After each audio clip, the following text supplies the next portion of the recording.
So, yan. Andito na tayo guys sa lilipatan naming bahay and we're here in Bonham Road.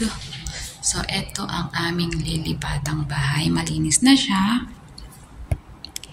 And, yun. So, ngayon, unahin natin ang kusina. So, ito ang kusina. Wherein, andyan na rin yung kwarto ko. Yan. Yun. Ang kwarto ko. There. A narrow room for me. Andyan na rin yung washing machine. And some cabinets for my stuffs.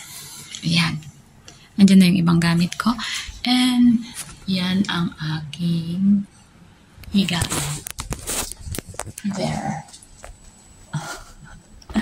Yan ang aking higaan. And yan, nandyan ang dalawang machine for drying and washing clothes. So, eto siya. Andito na ang kusina. So, yan. Itong kwarto ko is, it's just like square na hindi ko alam kung ano. Pero, sakto lang din naman ako. So, puntahan naman natin ang, ayan, ito na ang sala. Paglabas mo ng kusina. There. New aircon installed. Ayan. Ayan ang balkonahe. And yan, andito na yung wifi. So, and ito na yung yung hall papunta ng mga kwarto nila amo at ng mga bata. And here's another, the main washroom. Yan, washroom namin ng mga bata. May mga nakahang na dyan ng mga damit. And then yan, mirror the whole thing. Ito ang magiging kwarto ni Alisa. Yung panganay, ito ang magiging kwarto niya. And yun, makikita sa baba. We're on 11th floor guys. 11th floor ng Bonpoint, Bonham Road. So, ito yung kanyang kwarto. Yan. Yan, mga cabinets. Dito ko na ilalagay lahat ng mga damit ng dalawang bata. Kasi walang damitan dun sa kabila. So, eto. Dito sa kabila naman ay kwarto ng bunso. Yan, ng aking bunsong alaga. So, itong magiging kwarto niya. And then, madadala dito yung lahat ng, ng mga toys niya. Dito na rin, bed. So, ito yung kanyang window. Yan, the whole, is window niya is, din. So, here it is. Yan, kitang-kita din sa baba. Mga katabing building. So, yan. Kitang-kita. We're here in Sayingpon, guys. Bonham Road. Yan, kitang-kita. And, labas tayo. Papunta sa kwarto nila amo. So, paglabas mo ng kwarto ng bata na bunso is, eto naman ang kwarto nila amo. Yan. So, yan, ito ang CR. CR nila. Yan. Yan. Ito ang CR nila. There you go. Shower room. Dito sa, washroom nila. This is their shower room. And yan. Narrow place lang din. And there. Ito ang CR nila. Dito sa main, and then here is their cabinets already. There. Cabinets. And then this is the master's bedroom guys. Yung kwarto nila amo. Magiging kwarto nila amo. And yun.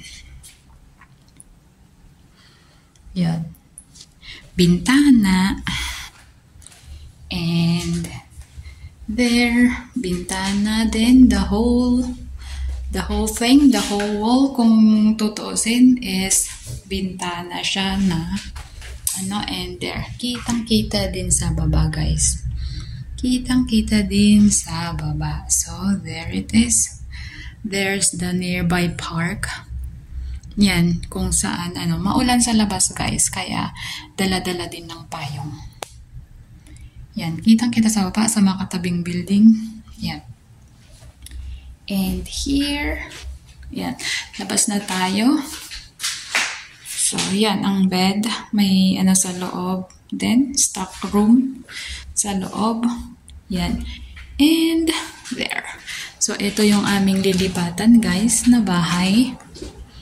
Yan, mas maliit siya. Konti na lang yung lilinisan, pero madaming gamit na madadala. As in, madaming gamit na madadala dito. And darating yun sila mamaya. Dala din ng mga, movers. Yan, so, yan, medyo malamig. And eto nga pala, ipapakita ko sa inyo ang labas ng,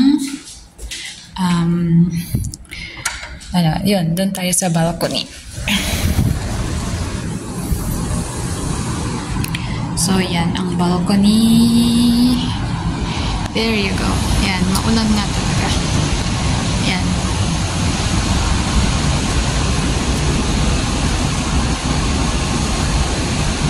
There.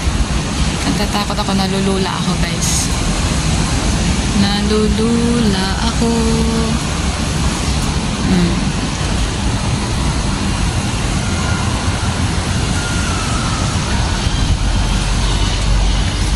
So, yan guys. Ito lang naman. So, there it is. So, hanggang dito na lang guys. And, yun. Another video of moving na naman kami. Yan. So, yun. Napakita kayo na sa inyo din yung kwarto ko.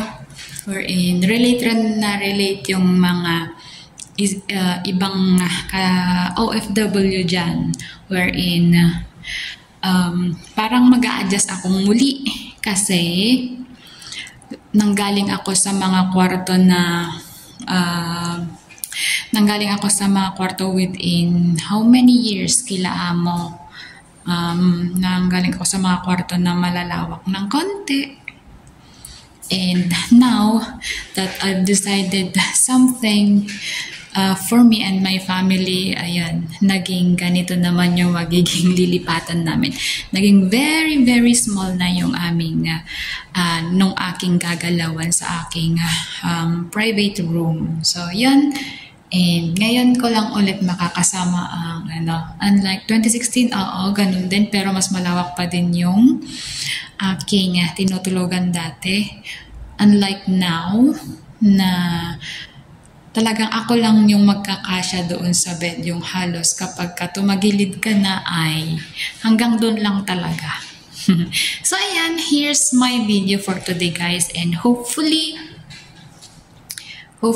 ay tutukan nyo muli ang aking susunod na mga videos, susunod na aking mga vlogs, and thank you very much for all your support guys. Thank you and God bless us all.